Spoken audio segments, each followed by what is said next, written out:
I think success is defined in two ways. How do you have the most profound of experience? And how do you have the most impactful of activities? Hello, everyone, and welcome to Profit to the People, the official podcast of Republic, where we believe you have the power to invest in the future you believe in. I'm your host, Lisa Carmen Wang, head of brand at Republic, and I'll be taking you behind the scenes to meet the team, the founders, and the investors in our community who share their insights on the future of investing and how they're bringing profit back to the people. For those who are new to Republic, we are a leading investment platform that gives people the power to invest in the future they believe in by providing access to startups, real estate, crypto, and gaming investments. Focused on creating a diverse, sustainable, and connected future, Republic has facilitated over $250 million in investments from over 1 million global community members. And to kick things off, I'm here today with the one and only Ken Nguyen, our very own co-founder and CEO of Republic, who will be sharing today his personal story as an immigrant, why he co-founded Republic, and his outlook on the future of investing at large. We'll be discussing our Profit to the People manifesto and our values, the 3 Ps: passion, profit, and power. Ken, so excited to share your story and vision today. To get started, tell us, where did the idea of Republic come from and its founding story? Lisa, I'm thrilled to have the conversation today. Going back 5 years ago, almost 5 years now, well, time just flies by. Well, my family immigrated to the Bay Area from Vietnam. And I think a portion of that young Ken growing up in the 90s and the early 2000s and being really inspired by the headline news and technology that you see in every magazine and newspaper, but at the same time feeling disempowered because I couldn't invest, obviously, as a kid, but my parents were not accredited, they weren't wealthy. And so we were in the middle of it all in Silicon Valley, but very much on the outside of it, like 99% of everyone else. And I think that desire to be part of that story, to have the power to participate, ended up, after a couple career path in law and in finance, led me to AngelList and then to Republic. Awesome. So who do you really have in mind when you create a Republic? Who does it exist to serve? I'm very close with my family, with my parents and my siblings. And I think that Republic on even day one, even before day one, had my siblings in mind. I'm the last one of 5. And my siblings are now accredited. They are doctors and engineers, but have always asked me, the youngest one in the family, are like, hey, do you know how I can invest in this thing called Facebook or in Google? And I really wanted to be able to say yes to them and to connect their world and people like them, and then up as well as all the way down, from college student to the retired doctors that in our community. But first and foremost, family first, and I definitely had them in mind. That's amazing. And it's always great to hear just the backstory of the real personal reasons why people start companies. I think a big thing that you really emphasize is this idea of passion, and that's part of your personality as well. Can you tell us about the 3 Ps, the values of passion, profit, and power, and where did those come from? When we think of investing, and I mentioned that I had a prior career first as a securities attorney, and then in the asset management world, working for a hedge fund. So much of my early adult life, I thought of investing, like a lot of people, at this boring thing that you should do because that's something that you should do to generate wealth, but it's hardly anything that you can be passionate about, right? At least that's the narrative of Wall Street, of New York, the early years of my career. Now, in Silicon Valley, in venture capital, for the lucky few, the two, passion and profit, merged. You could see very well how passionate Peter Thiel and Navar Ravikant and all of these fantastically wealthy people who happen to live their passion and generate a lot of wealth out of that as well. So I think the notion behind Republic is how to empower people to align realizing profits and their passion, what they want to see, what they believe the future should be. That marriage, that narrative should not be the purview of the luckiest among venture capitalists. I think it should be accessible to all and hark back to, I guess, my 14, 15-year-old self, just wanting to be part of that narrative, that being feeling that you're empowered, even with $10, to be a part and have a little bit of skin in the game and share in the wealth and success of the companies that you're so passionate about.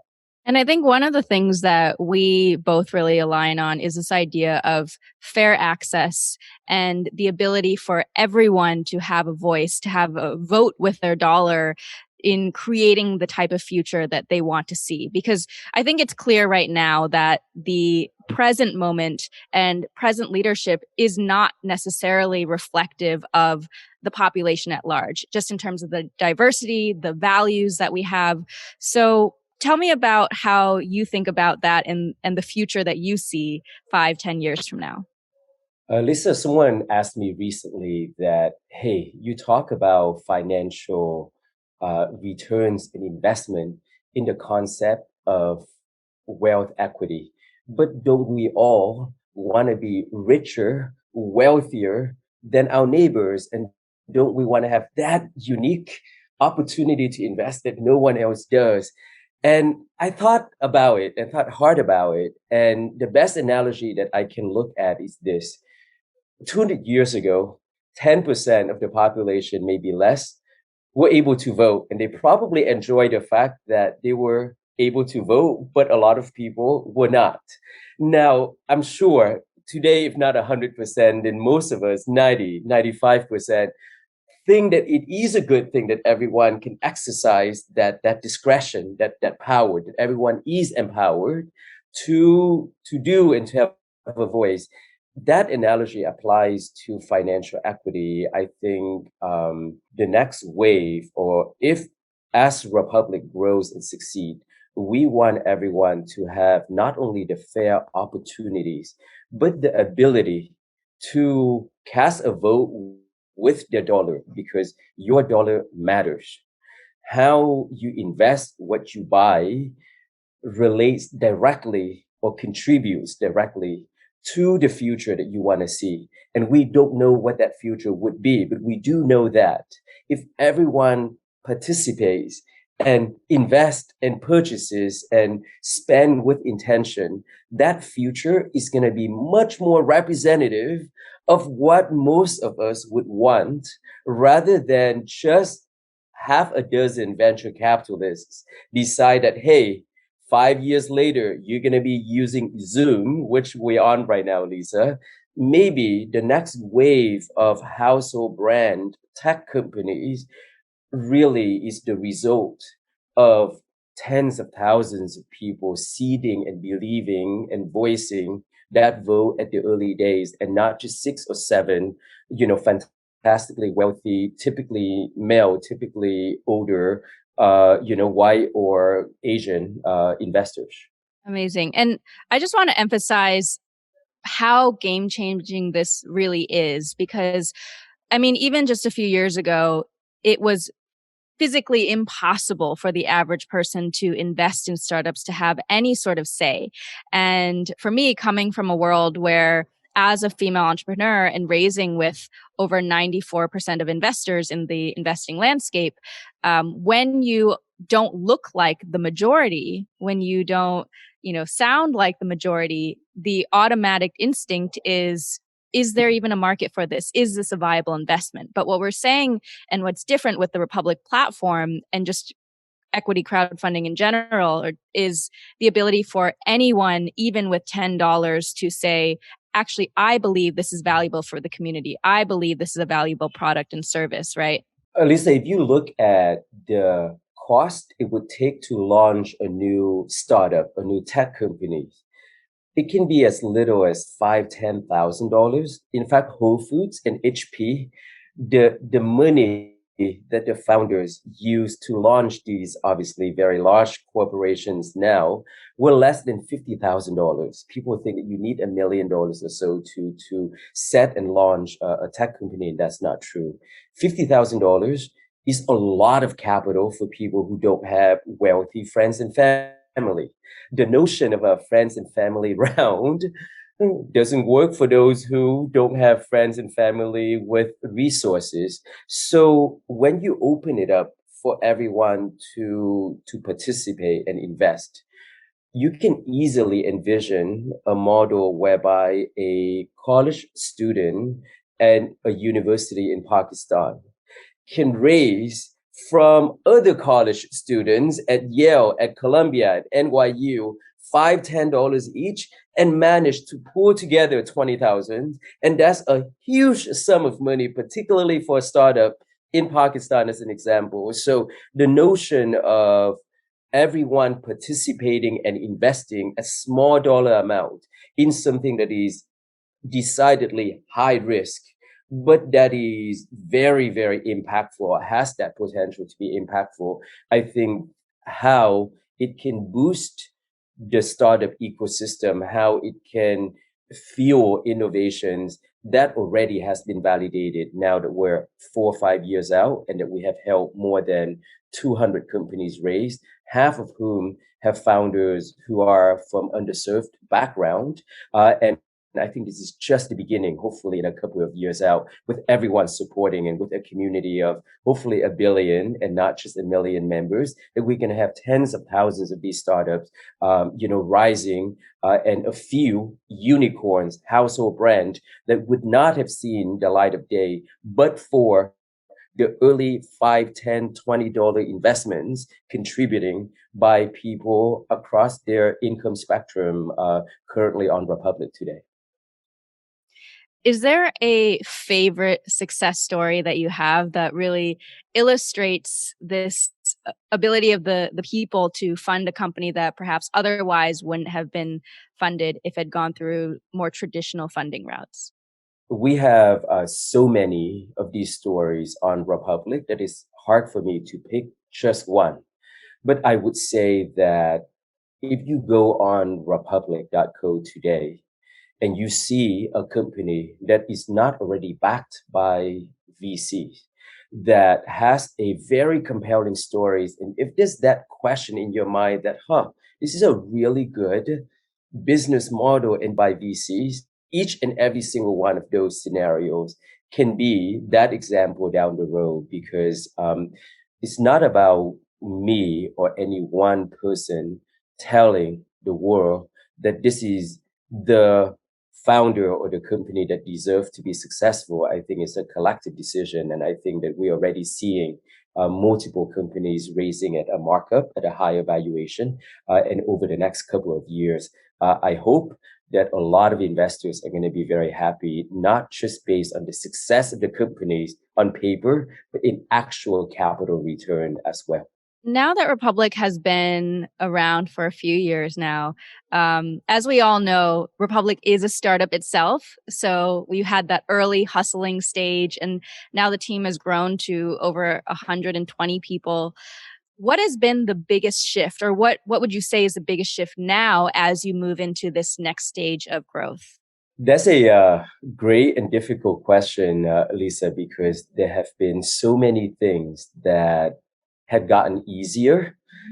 Things remain to be with any startup. It's always a journey and a challenge. But things have gotten easier over time. But the most noticeable difference, the clearest trend, is how the world is waking up to the power of retail capital. And that doesn't mean just investor and more investors coming to Republic. It also means the attention of institutional firms of VC looking at our business model. And what I love about that too is just Do that in a way that as much of the community can be involved as possible. So we're very lucky that we got that reception through the token sale and obviously through the recent round. But we hope that those two a driving force behind why we do what we do as an investment platform. That this is just the beginning, that there will be more ways for a lot of our community to get involved before that day when we go public and realize the return for investors, large and small. That's incredible. And I mean, it would just be unfair if we didn't also talk about the challenges, right? Because I think every startup goes through challenges, and especially in this growth stage, which is a really exciting time for Republic. What would you say is perhaps one of the biggest challenges that you're facing, and how do you think about overcoming it? The biggest challenge is that we are aiming to build a global trend. We aiming not to have 10 million investors or users. We hope to have in the billions. We want everyone to know about it and to get involved. Changing human behaviors is a very difficult task. The attention span, the average attention span, is 9 seconds for anyone to listen to anything online, to this podcast, even. So, how do you consistently and through different ways get everyone or get as many people as possible to know about this, to share the story? So, given that ambition down the road, I think that this is a story and a journey and a project, a work that's gonna last hopefully beyond my lifetime.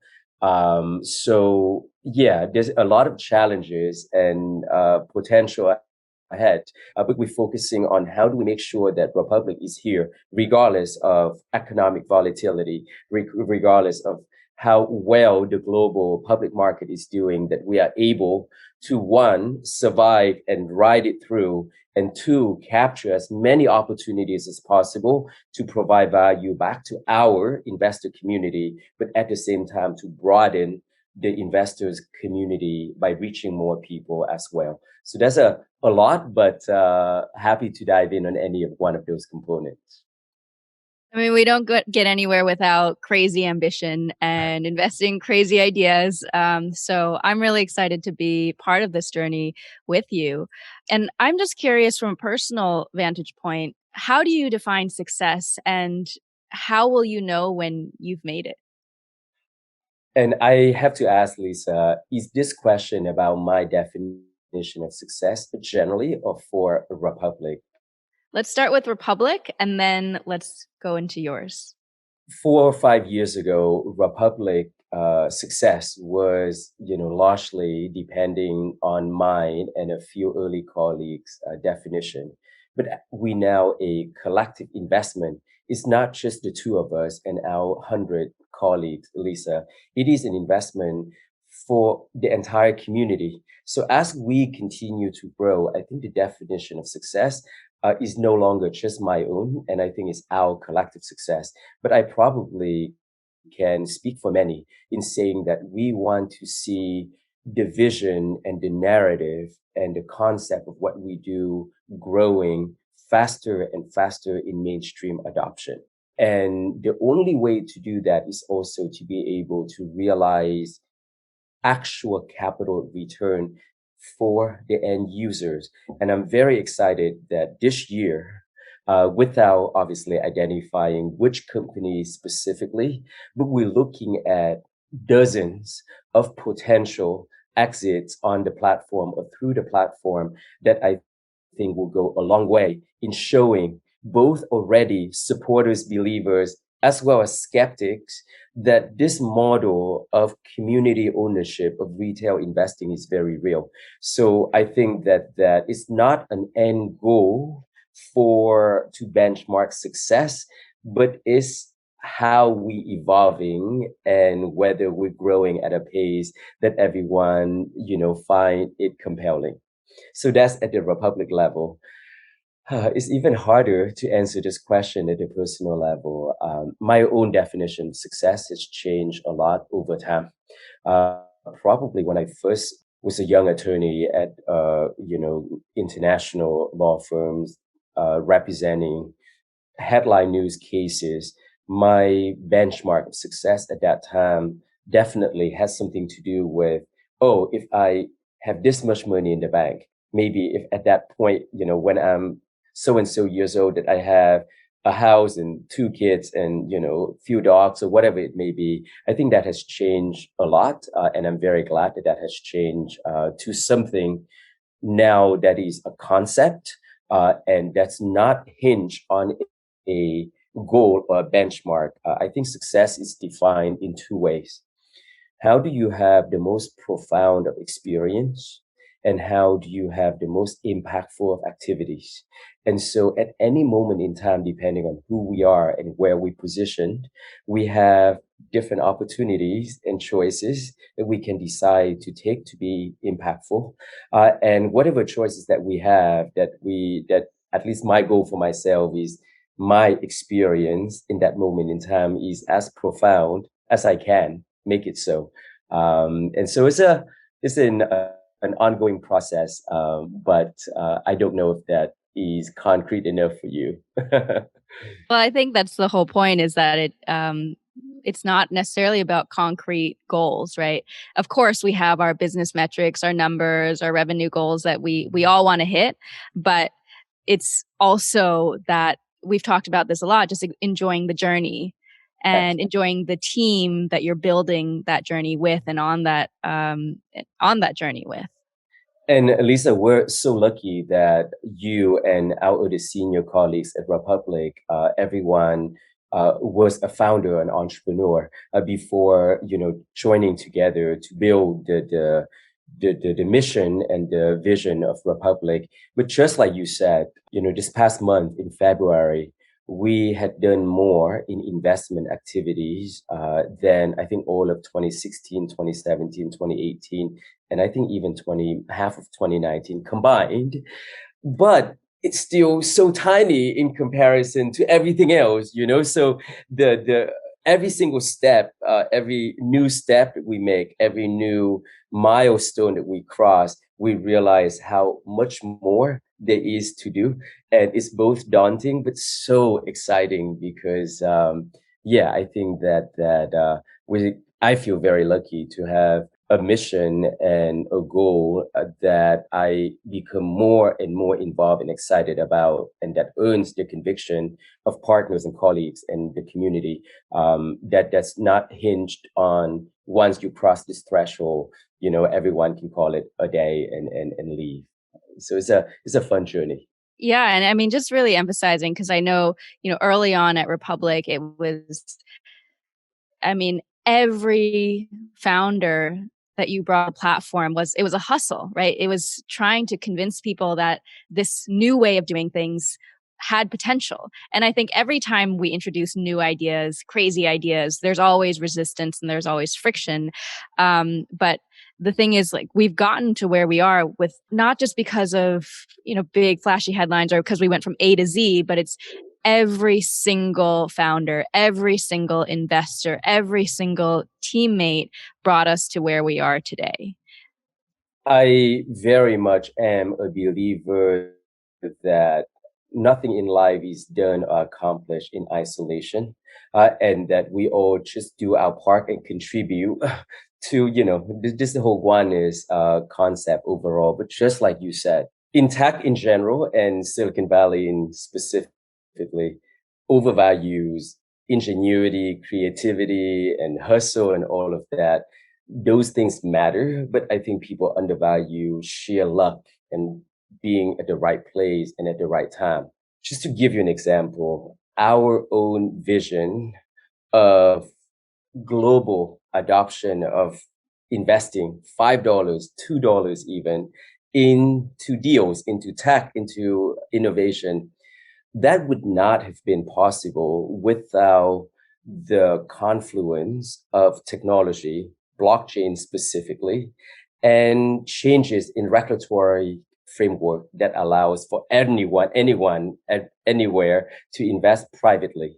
So the technology side of things, without blockchain technology, a student in Ecuador making a $10 investment on Republic would be assessed a fee at least the same amount of the investment, or maybe a few times more. With this new technology, now we can accept even a $5 investment with a 20-cent cost fee, maybe even 10 cents one day. So that's why even though, you and I and the rest of the team work day and night and we get the support of community members far and wide, ultimately there's so much luck involved in getting us to where we are. And I think that appreciation and the resulting gratitude is very important for anyone building something that is long and hard as what we're building at Republic. Any last words that you want to share with our audience and community today? I get a lot of questions these days about crypto, and we got through the crypto winter, and I get a lot of questions from families and friends who may not be yet enthusiasts on should they invest, should they not invest. My recommendation is this. If you think this is going to be a very powerful, impactful technology, then get in with the amount of money that you're ready to lose it all. Meaning, if you have $200 to spend, and if you invest and it ends up being a big fat zero, but that it would be a fun, good learning experience with that mentality, then, absolutely jump in, participate, have fun. If you don't care about enough about blockchain after reading 5 or 10 articles, then stay on the side. I don't think anyone should be investing in anything that they are not either very knowledgeable about or very curious about, and be ready to lose that capital. So to finish us off, Ken, what's the end game here? And I don't mean in the context of a potential Republic exit or IPO, but when we talk about profit to the people and democratizing access, what's the point at which you will look at the market around you and feel like you have genuinely made a difference and that you're truly content with everything that you've done? Wow. So you are asking me to define that moment or that experience that would suggest that we are largely on path to being successful. I think that goal, if I have to pick one thing, it would be a day where I'll be sitting at a Starbucks or a small, locally owned coffee shop, and there are a bunch of college students sitting next to me. And from the conversation, it became very clear that they know that it's just a well internalized thing that, hey, whatever that I care about, I'm excited about. I may not be a stakeholder, but if I want to, I can be. So the notion that if everyone on the street know that if I'm really excited about a coffee brand, in addition to being a consumer, I have the option of being a stakeholder as well. Just that possibility. We don't think that 100% of people, not even 50%, but that awareness, the same awareness now that people have for recycling, whether or not you recycle, you kind of know that that's something that you should do. I think that benchmark of awareness that every stakeholder, if they want to, can be a shareholder.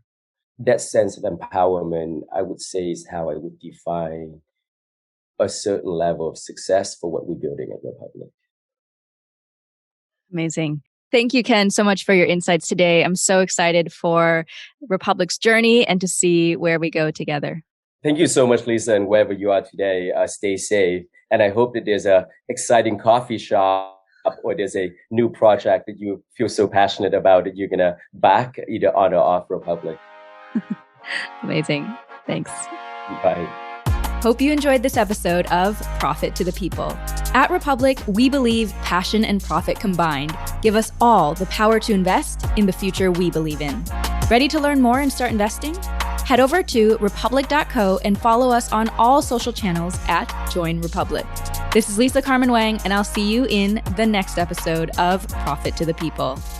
This podcast is provided for educational purposes only by Republic and republic.co. Nothing discussed should be construed as legal, tax, accounting, or investment advice. The views of the presenters may not be the views of Republic and its affiliates. Always consult with trusted professional advisors before making investments. Private investments are inherently illiquid and may result in a total loss. All rights reserved.